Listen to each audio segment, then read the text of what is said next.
Don't touch me, Tasha Williams hissed, her hand flying up to protect her swollen belly as the cold slap rang out through the luxury store. The sound of the impact echoed across the pristine marble floors, cutting through the usual hum of high-end shoppers and the soft shuffle of polished shoes. Mark Thompson, the store manager, stood frozen for a moment, his face a mask of confusion and anger. His fingers were still lingering in the air, where just moments before they had made contact with Tasha's cheek. She was pregnant, visibly so, and the sight of her standing there, furious and unyielding, seemed to shift something in the air around them. I didn't mean, Mark began, but Tasha wasn't having it. You've made a huge mistake, she said, her voice steady despite the rage boiling underneath. Mark's face paled as his words faltered, the room growing unnervingly silent. No one spoke. No one moved. The shoppers nearby glanced nervously at one another, unsure of what was happening, yet sensing that this was no ordinary confrontation. Tasha didn't flinch, didn't show any sign of weakness. She held her ground, her dark eyes locking with Mark's in a cold, calculating stare. A thick tension filled the air, heavy with the weight of unspoken truths. Mark wiped his sweating palms on his trousers, trying to regain control of the situation, but his gaze kept flicking to the door as if expecting someone to walk in at any moment. I'm sorry, he muttered, voice low, but Tasha wasn't interested in apologies. Sorry won't fix this. She reached into her bag and pulled out a small, sleek card, handing it to him with deliberate slowness. Mark glanced at the card, his eyebrows furrowing in confusion. He read the name printed on it, Vito Salerno, a name that sent a cold shiver down his spine.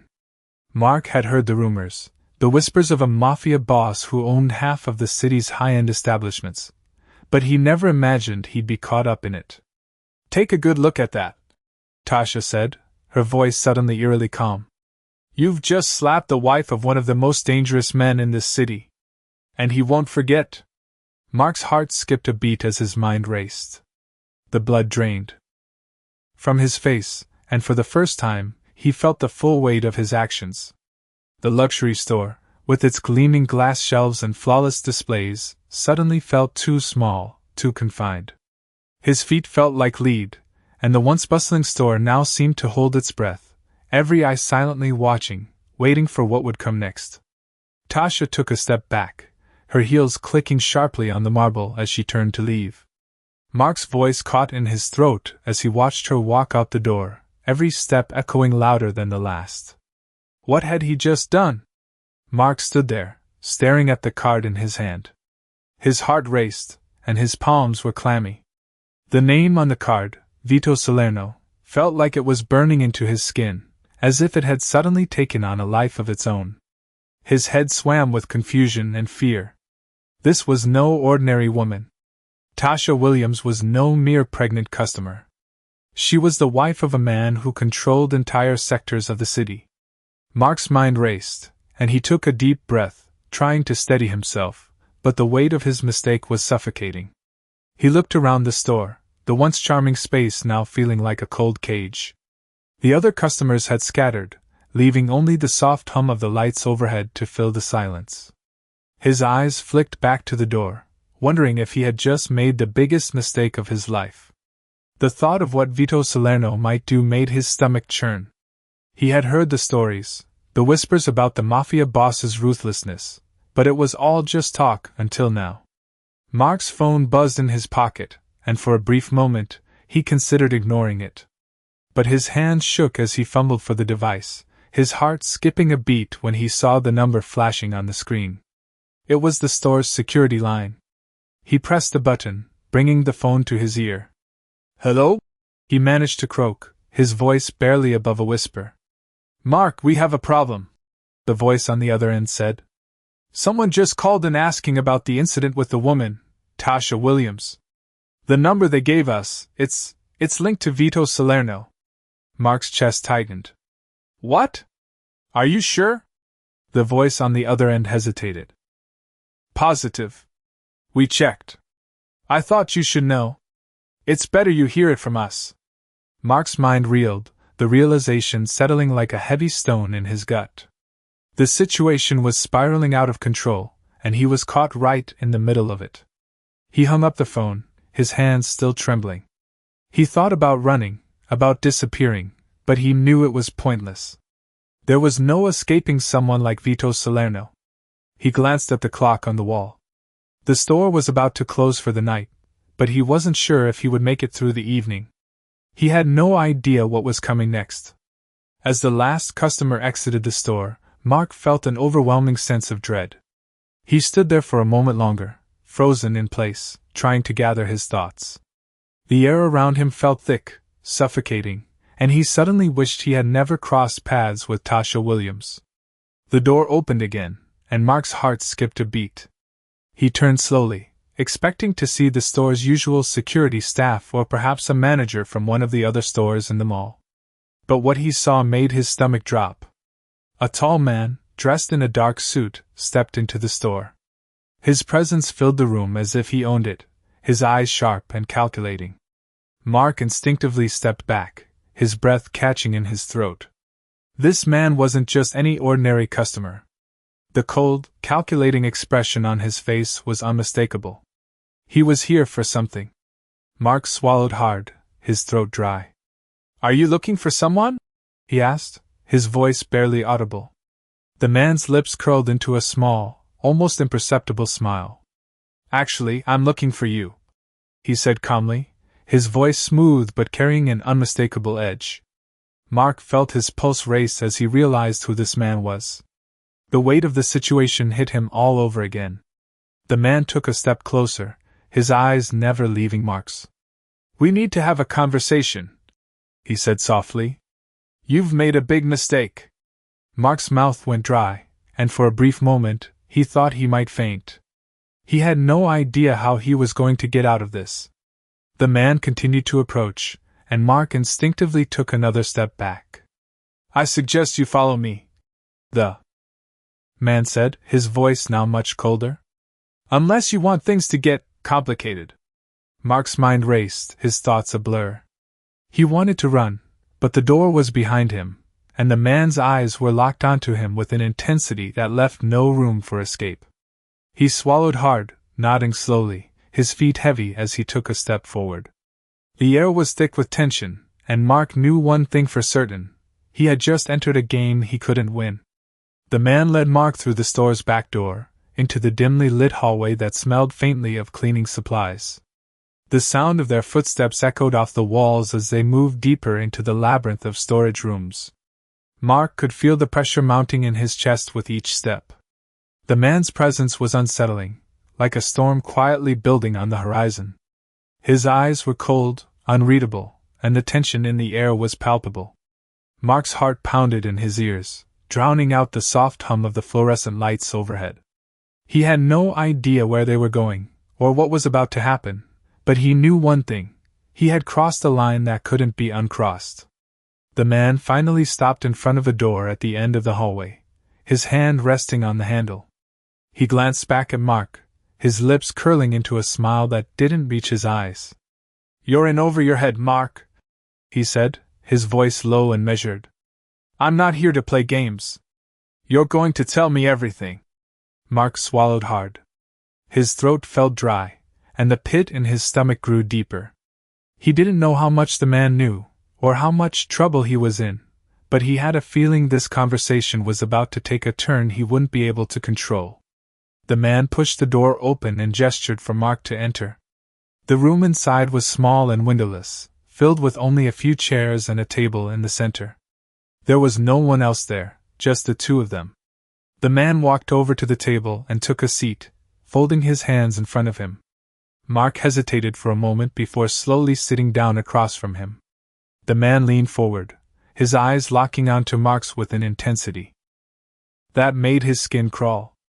"I don't know who you think you're dealing with," the man said, his voice now sharp, his gaze unwavering. "But let me make one thing clear: you have no idea who I am. You made the mistake of slapping my wife. And now you're going to pay the price for that." Mark's pulse quickened. He could feel his hands trembling in his lap, his palms slick with sweat. The air in the room felt thick, suffocating. He wanted to speak, to explain himself, but the words caught in his throat. He had no idea what he had gotten himself into. The man's expression softened slightly, though the coldness in his eyes remained. "You're lucky she's a patient woman," he said, his voice almost calm now. "Most people wouldn't get a second chance after what you did. But Tasha, she's different. She believes in forgiveness. But don't mistake her kindness for weakness." Mark nodded, unable to speak. His mind was racing, trying to process what was happening, but the words wouldn't come. He could feel the weight of the situation crushing him, and the realization that he had made an enemy out of someone who held power beyond his comprehension settled over him like a heavy fog. The man's eyes narrowed slightly, as if reading Mark's thoughts. "You'll be fine," he said, though the words did little to reassure him. "As long as you stay in your lane. If you ever hurt her again, I won't be so forgiving. Understand?" Mark nodded again, his mouth dry. He wanted to say something, anything, but the words wouldn't come. He couldn't think straight. The man stood up, his expression hardening once more. "You're free to go. But remember this, you're not the one in control here." With that, he turned and walked to the door, opening it without another word. Mark stood slowly, his legs weak beneath him. He didn't look back as he walked out of the room, the weight of the encounter heavy on his shoulders. As he stepped back into the store, the world seemed to return to normal. The bright lights, the quiet murmur of customers, the familiar hum of the air conditioning. But Mark knew, deep down, that nothing would ever be the same again. He had been given a second chance, but he couldn't shake the feeling that it was only a matter of time before the consequences of his actions caught up with him. The door closed softly behind him, and the store, once a sanctuary, now felt like a cage. Mark's eyes scanned the room, but his thoughts were elsewhere. He had seen the power in the man's eyes, felt the weight of his words, and he knew that if he didn't tread carefully, he would find himself in deeper trouble than he could ever imagine. Mark left the store with his mind racing, every step feeling heavier than the last. He had expected the situation to end with an apology, maybe a warning, but the encounter had left him shaken to the core. As he walked through the quiet mall, the sound of his footsteps echoed through the empty corridors. His mind replayed the man's cold words, the way he had spoken with such quiet authority, the way he had made it clear that Mark's fate was no longer in his hands. He felt like he had just narrowly escaped something much darker, but he knew the calm he was feeling now was temporary. The real consequences were yet to come. The man had given him a second chance, but that didn't mean he was out of danger. Mark's phone buzzed in his pocket, dragging him out of his thoughts. He fumbled for it, his hands still trembling. When he saw the name on the screen, his heart sank. It was his boss calling at this hour. "Hello?" Mark answered, trying to sound calm, though his voice betrayed him. "Mark, we need to talk," his boss said, his tone serious. "About what happened with the customer today." Mark's throat tightened, but he managed to respond. "I know, it was a misunderstanding. I've already handled it." There was a pause on the other end. "It's not just about that, Mark," his boss continued. "There are whispers. People are starting to talk. Someone mentioned the name Salerno." Mark's heart skipped a beat. "What do you mean? Who?" His voice was barely above a whisper. "It's just rumors for now," his boss said. "But the situation has escalated. I'm hearing things about Mafia connections. You need to be careful." Mark could feel the walls closing in around him. He had no idea what to do next. The last thing he wanted was to draw more attention to himself, but the reality was unavoidable. "I'll handle it," Mark said, trying to reassure his boss, though he wasn't sure who he was trying to convince.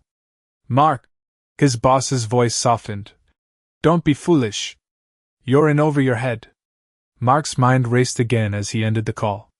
He walked faster now, his feet carrying him aimlessly through the mall. The fluorescent lights above seemed to buzz louder with each step, the silence of the empty hallways pressing in on him. His thoughts were a blur of confusion and fear. He needed to make sense of this, but nothing was clear. The image of Tasha, calm and composed despite everything, kept replaying in his mind. How had she kept her cool? How had she known to give him that card, that warning? He reached the exit of the mall and stepped out into the cool night air, but it did little to clear the fog in his mind. The wind was biting, and he pulled his jacket tighter around his body, hoping it could somehow shield him from the storm brewing inside. He turned the corner and froze. A black car was parked across the street, its headlights off, but the engine running. Mark felt his pulse quicken. He stared at the car for a moment, wondering if he was just being paranoid, but then the door opened. The man in the dark suit stepped out and locked eyes with him. Mark's breath caught in his throat. It was the same man from earlier, the one who had delivered the chilling warning. He was standing across the street, watching him, as if waiting for him to make the next move. Mark's body went stiff, his feet rooted to the spot. His mind screamed at him to run, but his body wouldn't obey. He couldn't move. The man's cold expression never wavered as he stepped toward Mark, his strides measured and calm. Mark's chest tightened. This was it. This was the moment he had been dreading. The man stopped just in front of him, close enough that Mark could feel the heat of his presence.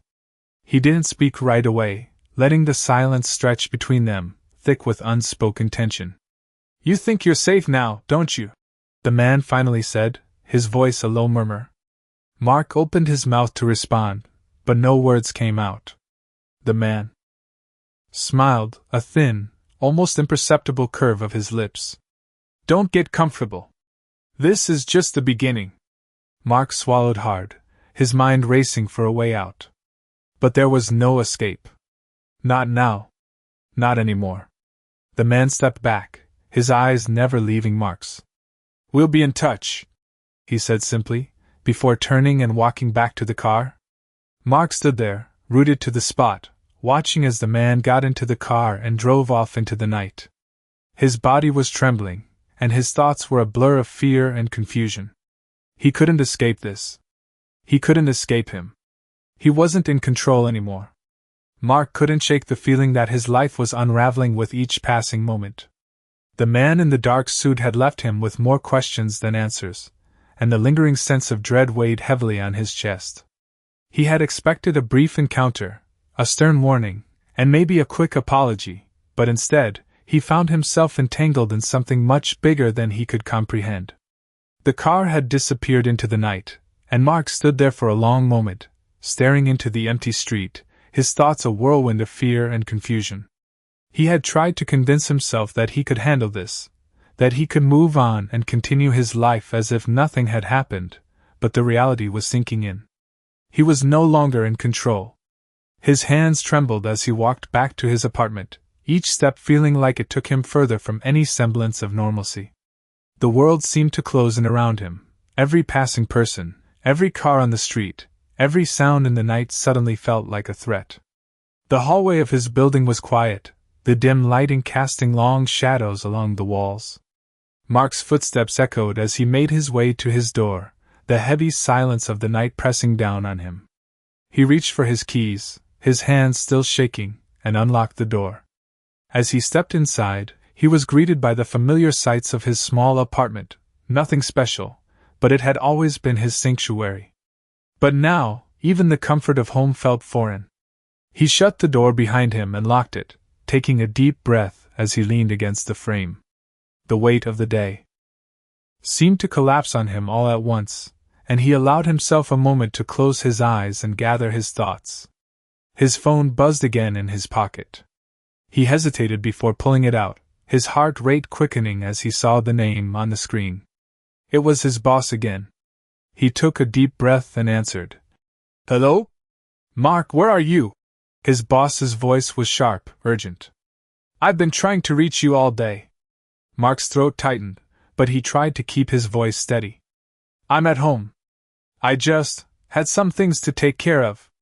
There was a pause on the other end before his boss spoke again. "You're in real trouble, Mark. I don't know if you understand the gravity of this situation. I just got off the phone with someone connected to Salerno. They're asking questions about you, about what happened at the store." Mark's heart sank. He had been hoping for some time to breathe, to clear his head, but instead, the nightmare was only getting worse.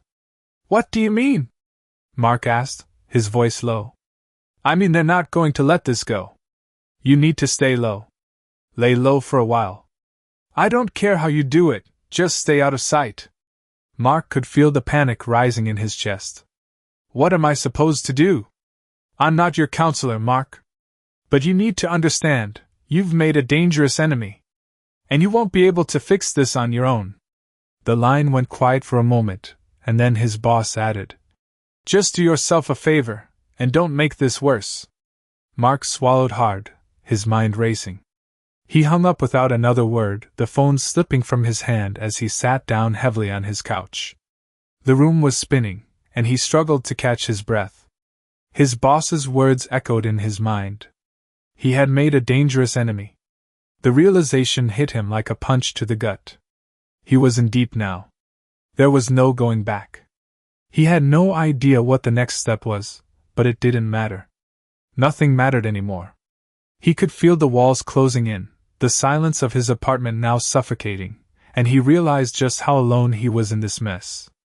Mark sat there for what felt like hours, his mind spiraling into a sea of hopelessness and fear. The city outside his window seemed distant, disconnected from the chaos he was feeling. He had always thought he could handle anything. He had built his life, his career, on his ability to navigate tough situations, to survive, to succeed. But this was beyond anything he had ever faced. He was in the eye of a storm, and he had no idea when it would hit or how much damage it would do. The fear gnawed at him, and all he could think about was how much worse it would get if he didn't do something. But what could he do? How could he fight against someone like Vito Salerno? Mark felt his phone vibrate again, the same unease rising in his chest as he reached for it. He checked the screen. No name, just an unknown number. He hesitated, but then picked up. "Mark," a voice said on the other end, calm and composed. "It's time we talked." Mark's breath caught in his throat as the voice on the other end of the line spoke again, calm and deliberate. "It's time we talked." The words echoed in his mind like a distant thunderclap, shaking him to his core. He swallowed hard, trying to steady his shaking hands as he gripped the phone tighter. "Who is this?" he asked, his voice barely more than a whisper, his pulse quickening. The voice on the other end didn't answer directly. Instead, there was a small, deliberate pause before the man spoke again.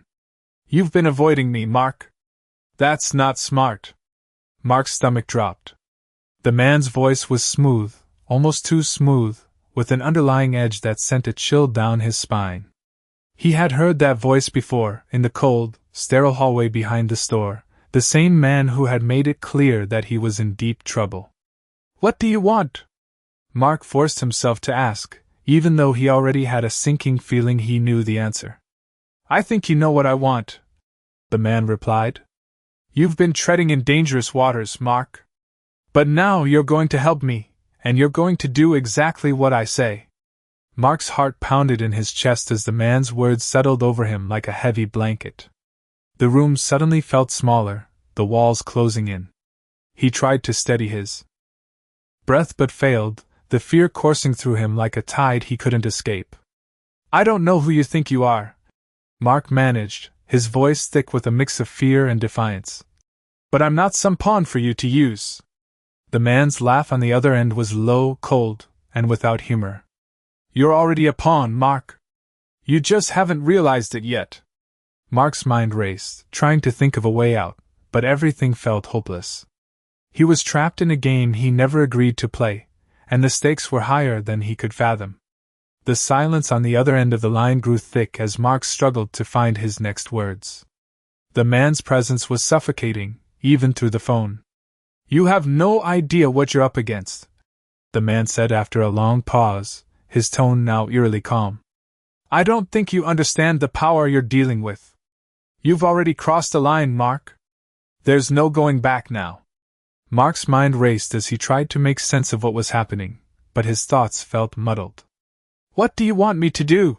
he asked, his voice barely above a whisper, the reality of his situation settling in. "Good," the man replied, as if he had been waiting for Mark to break. You're going to meet me tomorrow. I'll send you the details. And you'll come alone, no questions asked? If you don't show up, things will get much worse for you. The words hung in the air like a death sentence, and Mark's blood ran cold. The man wasn't just making threats, he was laying out a plan, a path that Mark could either follow or face the consequences. The line clicked as the man ended the call, leaving Mark in the deafening silence of his apartment. His thoughts raced as he stood frozen in place, the reality of his situation crashing over him in waves. He had no choice but to obey. He had no choice but to step into the storm and face whatever came next. But as he stood there, staring blankly at the wall, a single thought ran through his mind: how had he let it get this far? The following day, Mark paced nervously around his apartment, glancing at the clock every few minutes. It was still early, but his mind was already racing with the implications of what was about to happen. He couldn't help but feel like a man walking into a trap he had no choice but to walk into. The instructions were clear: show up alone. No questions. No hesitation. His hands shook as he prepared himself, pulling on a dark jacket to blend in with the crowd outside. The weight of the situation pressed down on him like a suffocating blanket, but he knew he had no choice. He needed to get this over with. As he stepped outside, the air was colder than it had been the day before, a sharp breeze biting at his skin. The city felt strangely quiet, the usual hum of traffic and chatter muted by his own growing anxiety. He took a deep breath, trying to calm himself, but the knot in his stomach only tightened. The address the man had given him was in the industrial part of the city, far from the bustling streets where Mark usually spent his time. The area was quiet, the buildings looming around him like silent giants, their windows dark and empty. Mark's footsteps echoed as he walked down the desolate street, each step amplifying the tension in his chest. He looked around, half expecting someone to jump out at him, but the street remained empty. As he approached the building, he saw a black car parked nearby, its engine idling. The car was a stark contrast to the surrounding area, sleek and polished, a reminder of the power that was waiting just beyond the door. Mark's heart rate quickened as he walked up to the entrance. The door was heavy, cold to the touch, but it opened with ease when he pushed against it. Inside, the room was dimly lit, the only light coming from a single bulb hanging overhead. A long table sat in the center, with 2 chairs placed on either side. There was a faint smell of leather and polished wood in the air, the kind of smell that belonged in an office far removed from the grime of the city. Mark's eyes scanned the room, searching for the man, but there was no sign of him yet. He stepped further into the room, his footsteps muffled by the thick carpet underfoot. The door clicked shut behind him, and for a moment, he was engulfed by silence. The tension in the room was almost unbearable, and Mark could feel the sweat gathering at the back of his neck. He wasn't sure what he was expecting, but he knew this wasn't going to be a friendly meeting. A few minutes passed before the man walked in, his presence filling the room immediately. He was dressed in a sharp, dark suit, his expression unreadable. He didn't say a word at first, merely motioning to the chair across from him. Mark hesitated for a moment, then sat down, his hands gripping the arms of the chair as if they might give him some semblance of control. The man finally spoke, his voice low and steady. "I'm glad you could make it, Mark. I was beginning to wonder if you had second thoughts." Mark swallowed hard, trying to steady his breath. He couldn't let his fears show. He had to stay calm. "I'm here," Mark said, his voice steady, though his mind was a whirlwind of uncertainty. "What do you want from me?" The man leaned forward, his hands resting on the table. "What I want," he said slowly, "is simple. You're going to help me with a problem. A problem that involves your previous actions." Mark's pulse quickened, his stomach churning. He had no idea what the man was talking about, but he had a sinking feeling he was about to find out. The man continued, "You've made a mess of things, Mark. And now, it's time to clean it up. You're going to do exactly what I say, when I say it. And you'll never speak of this again." Mark's mind raced, trying to process the weight of the words. He felt trapped, cornered, with no way out. "What do you want me to do?" Mark asked, his voice barely a whisper. The man smiled, a thin, cold smile that didn't reach his eyes. "You'll find out soon enough," he said. "For now, just know that your future is in my hands. And if you want to stay alive, you'll follow my orders." Mark's stomach twisted. He could feel the walls closing in around him, the room becoming smaller with each passing second. There was no way out. Not now. Not anymore. The man stood up, his chair scraping against the floor. "We'll be in touch," he said, his voice cold and final. "Remember, Mark, you're not in control anymore." Mark stood up, his legs shaky, as he walked toward the door. As it closed behind him, he took a deep breath, his heart pounding in his chest. The weight of the man's words echoed in his mind, and he realized just how deep in this he was. He had crossed a line, and there was no going back. Mark walked through the city, his steps slow and heavy, his mind clouded by the weight of everything that had happened in the past 24 hours. The conversation with the man in the suit kept playing in his head like an endless loop, each word spoken more chilling than the last. "You're not in control anymore." The man's words echoed in his mind, sending a chill down his spine.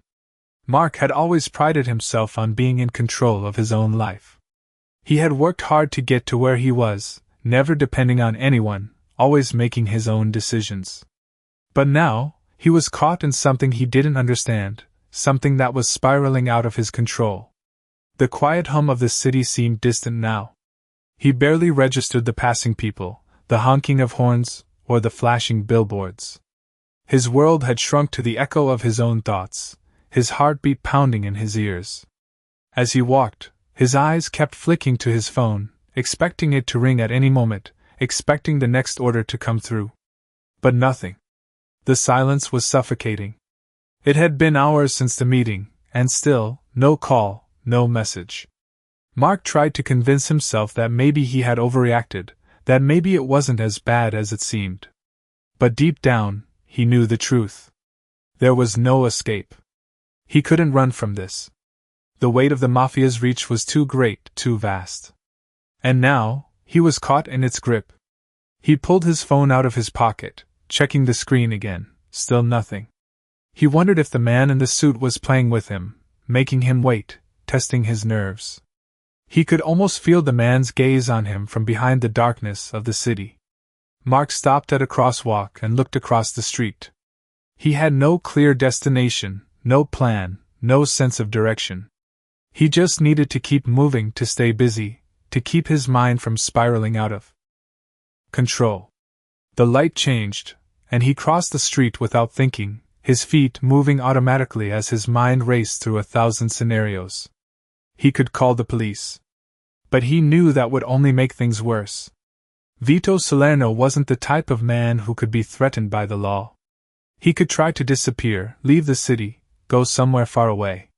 But that would only make him a target. Mark's phone buzzed, and his heart skipped a beat. He pulled it out quickly, his breath caught in his throat. It was a message. His fingers trembled as he unlocked the phone. The message was brief, only 2 words. "Meet me." His stomach dropped. Mark's breath caught in his throat as he stared at the message. It was from an unknown number. The same voice he had heard yesterday, the same man who had warned him that he was no longer in control. "Meet me." The words were simple, but the weight of them was suffocating. He couldn't ignore it. He couldn't turn back. He had no choice. He was already in too deep. Mark's legs felt heavy as he started walking again, his mind still racing. Where was he supposed to meet? What did the man want? He looked around at the city, his heart pounding in his chest. The weight of the situation was crushing him, and yet, there was nowhere to run. He had crossed the line, and now, the consequences were inevitable. He had no idea what was coming next, but he knew that whatever it was, it wouldn't be easy. His phone buzzed again, this time with an address.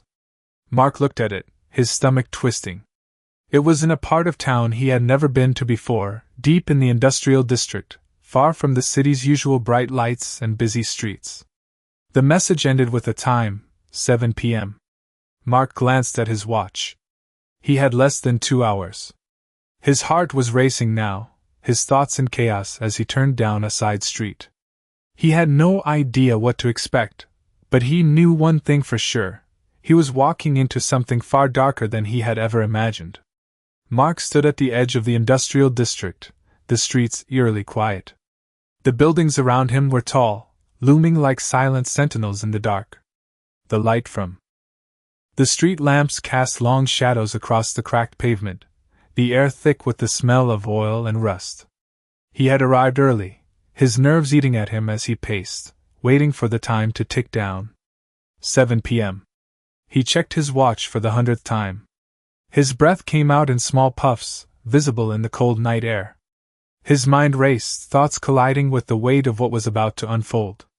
The phone call had left him unsettled, but the text message that followed had sealed his fate. The unknown number, the short message, "Meet me," the address leading him here, to this desolate part of the city. A place where the hum of the city's heartbeat was replaced by an unsettling quiet. Mark's hands shook, his body tense with the anticipation of what was to come. The industrial district had always been a place of business, far removed from the bustling crowds of downtown. It was dark now, the streets practically deserted. The occasional sound of a car engine revving echoed in the distance, but it did nothing to soothe the anxiety clawing at his chest. He felt the weight of the situation pressing down on him like a vice, the realization that he was in over his head slowly sinking in. He had crossed a line. He had no way out now. The building in front of him was unmarked, the windows dark. There was nothing that stood out, nothing to suggest it was anything more than another abandoned warehouse. The address he had been given led him here, but there was no sign, no indicator of what waited inside. He took a deep breath, trying to steady his nerves. His heart raced in his chest as he stepped closer, his footsteps echoing in the still night. The cold air seemed to wrap itself around him, tightening its grip with each step. He reached the door. It was old, the wood worn and cracked, the paint peeling off in places. He reached for the handle and turned it. It opened with a creak, the sound amplified in the stillness. Mark stepped inside, the air heavy with the scent of dust and decay. The dim light inside barely illuminated the room, the shadows stretching across the concrete floor. His eyes adjusted, and he saw the figure standing at the far end of the room. The man. The one who had orchestrated all of this. Mark's pulse quickened as the man turned toward him. His presence filled the space, dark and commanding. The air around him seemed to crackle with tension. Mark felt like he was being drawn into a web, one he could not escape. "You came," the man said, his voice low and measured. There was no warmth in his words, only cold calculation. "I didn't have a choice," Mark replied, his voice tight, betraying his fear. The man's lips curved into a small smile, though it didn't reach his eyes. "No, you didn't," he said, his gaze never leaving Mark's. "Now we get down to business." Mark's stomach churned. He had no idea what the man wanted from him, but he had a sinking feeling that whatever it was, it wouldn't be easy. The man stepped forward, his footsteps echoing in the quiet room. Mark's instincts screamed at him to run, but his body was frozen. He couldn't move. He was trapped. The man stopped in front of him, his eyes scanning Mark with a coldness that sent a shiver down his spine. "You're in my world now, Mark," the man said, his voice almost a whisper.